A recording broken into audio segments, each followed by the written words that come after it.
So let's see this. Yeah. Okay. Okay. So the thing I understand from this is that he is chased, or he is I don't know what happened in there, but he is scared and he needs to get out of here. So Yep. that's what I get out of this. The thing that don't really make sense is the fact that he is chased, he is scared, and he still takes the time to go to that barrel and then kind of make it roll on the side there. So it felt like, why? Why is he doing that? Why is he losing the time to do that? So I almost felt like, it should be something. Maybe he is running so fast that he kind of hits it, and then it Okay. falls from there. Because right now it's more like, the way the feeling that I had is that, if he were coming from here, and then you had a bunch of barrels in here, Yeah. let's say this, and then, you would think that he is chased, and he would go in here, then he would kind of kick in those barrels so that they kind of block the way. Yeah. That would be like, that would make sense for the character. But here the fact that he is, spending the time, getting into that trouble of rolling over that barrel and then leaving, it felt like, okay, why? So Hmm. I don't think I would keep that. Okay. Okay, so here, first thing first, going back to this, I think what's going to be important is to start with about 6 or 7 frames of nothing. So your character is not even there. We just see the background, and then suddenly, boom, your character comes in.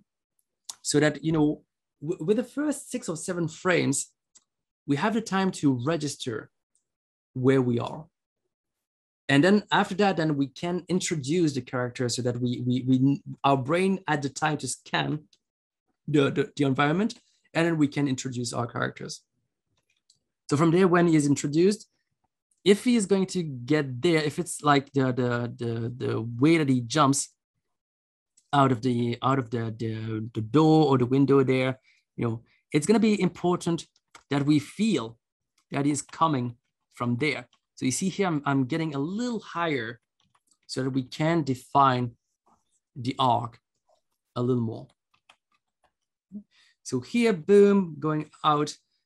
Don't hesitate to go into a little more details about, these dispose here. So right now it feels like, this is a little complicated. I don't know if what's going on in there exactly. It feels like there are 2 fences or something. So if you could get rid of that, would be even Yep. better. If you just get, this, and then your character just has to kind of jump over it, that would be Yeah. perfect. Like something like this here, and then his leg is still there, and maybe his other leg is kind of going up in there, something like this. And then don't hesitate to have a little more details on this pose also, what these arms are doing. If he's just there, trying to hide his face, I kind of want to see that. I want to see the fist, I want to see that he is covering his face, because right now it feels like it's a little complicated, it's a little intersecting. The hands being super straight like this, don't help. So don't hesitate to flesh it out a little more on that pose in there. So here, boom. So with the energy that he has, from here to here, we kind of have this kind of spacing here when he enters, and then he is going to kind of continue and accelerate, in the air. And I kind of feel that here he is just, from the energy that he has, it feels like he's falling a tiny bit too soon. That he is just falling down. Whereas, with the energy that he has as he is pushing, he would go a tiny bit further. Also here, it feels like he's gonna die because he is diving head first. Yeah. That would be a nice way to end your shot at frame 16. if you want to, A nice, easy one. that's it. 20 frames, I'm done. But yeah, we want to make sure that your character kind of stays alive. And here it feels like, he is really not ready to start his roll. So he needs to, you know, when he's going there, you know, maybe he's there with his head at first, and then maybe he's going to already kind of bring his arm up there to make sure that, you know, he can start that roll. And then from there, what's going to be important is to feel where it's coming from. So if you look at what I'm doing, I'm trying to get a little bit of an arc here globally and a flow, so that when it goes down, I still have that flow visible. So I'm going to go for 1 or 2, something like this. Yes. Okay, whatever. So I have this, and then that means that my next pose, I'm going to try and still have that flow visible in here. So something like this, maybe, where I feel that the character is doing his roll. So something like this, where his arm is going out and his leg is still like this here. And you see, what's going to be important for me here is to kind of feel that he is not landing with his head first, but he's rolling on his back. So after that, then, you know, I would continue to roll and kind of get him getting up there, something like this, probably at some point like this.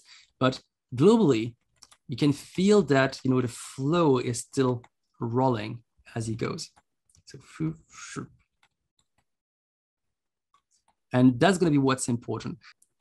So here, for instance, if I go for that roll, you know, from there, I would be making sure that from there, I absorb, and then I would start running. So something like this here, 2, 2, 2, something like that. Here, have that foot a little further. Something like this. Yeah.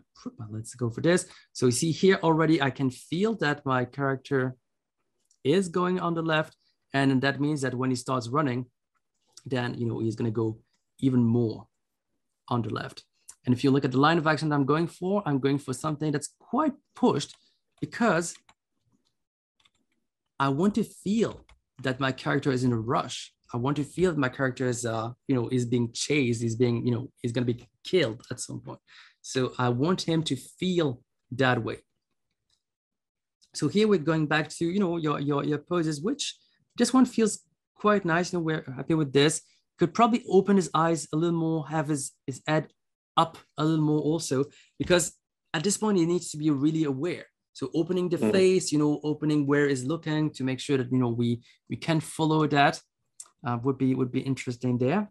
We could definitely have, you know, his arm, you know, like this with his shoulder clearly visible in here, and have his already like this, you know, something like this, where we feel that he is putting all of his weight forward, so that pretty soon after that, boom, is getting into that pose. So the flow, overall flow of it, is really going to get, you know, boom, boom. So that we're really going to get a lot of contrast in here. And hesitate to break a little bit of that head. And then, you know, it will be stopped like what you have, probably something close to this. Maybe not jumping on that door. Maybe it's going to be, you know, it's going to be blocked by that door there. So maybe what will happen is more of a, you know, this foot will go down on the ground, and then, you know, the other foot will kind of catch up, but it's not going to feel like he is jumping to this here. It felt like it's a little much, except if you really want to show that he is crashing against that door, and then, you know, after that maybe he might fall or something. But I feel that, you know, he is still controlling what he is doing. So just hitting with the shoulder, and then kind of stepping back like this. Yeah. Thank you very much. There's a lot to work on. Much appreciated. Excellent. Thank you, Khaled. Cheers.